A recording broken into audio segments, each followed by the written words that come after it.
لیکن اللہ نے جو کتاب تم پر نازل کی ہے اس کی نسبت اللہ گواہی دیتا ہے کہ اس نے اپنے علم سے نازل کی ہے، اور فرشتے بھی گواہی دیتے ہیں، اور گواہ تو اللہ ہی کافی ہے۔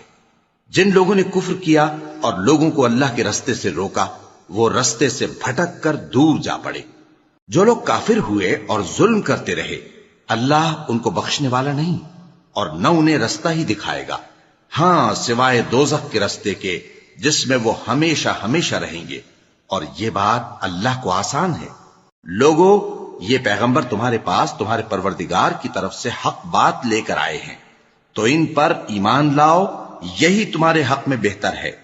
اور اگر کفر کرو گے تو جان رکھو کہ جو کچھ آسمانوں اور زمین میں ہے سب اللہ ہی کا ہے، اور اللہ سب کچھ جاننے والا ہے، حکمت والا ہے۔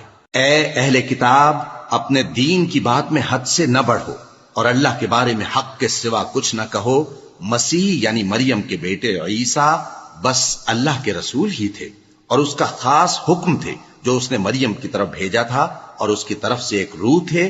تو اللہ اور اس کے رسولوں پر ایمان لاؤ، اور یہ نہ کہو کہ خدا تین ہیں۔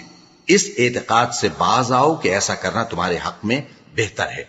اللہ ہی معبود واحد ہے، اور اس سے پاک ہے کہ اس کی اولاد ہو۔ جو کچھ آسمانوں میں اور جو کچھ زمین میں ہے سب اسی کا ہے، اور اللہ ہی کارساز کافی ہے۔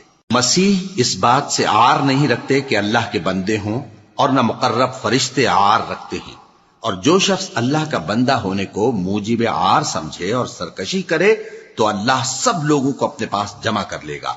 اب جو لوگ ایمان لائے اور نیک کام کرتے رہے وہ ان کو ان کا پورا پورا بدلہ دے گا، اور اپنے فضل سے کچھ زیادہ بھی عنایت کرے گا۔ اور جنہوں نے بندہ ہونے سے عار و انکار اور تکبر کیا تو ان کو وہ تکلیف دینے والا عذاب دے گا، اور وہ اللہ کے سوا اپنا کوئی حامی اور کوئی مددگار نہ پائیں گے۔ لوگوں، تمہارے پروردگار کی طرف سے تمہارے پاس ایک بڑی دلیل آ چکی ہے، اور ہم نے کفر اور ضلالت کا اندھیرا دور کرنے کو تمہاری طرف راہ روشن کرنے والا نور بھیج دیا ہے۔ پس جو لوگ اللہ پر ایمان لائے اور اس کے دین کی رسی کو مضبوط پکڑے رہے، ان کو وہ اپنی رحمت اور فضل کی بہشتوں میں داخل کرے گا، اور اپنی طرف پہنچنے کا سیدھا راستہ دکھائے گا۔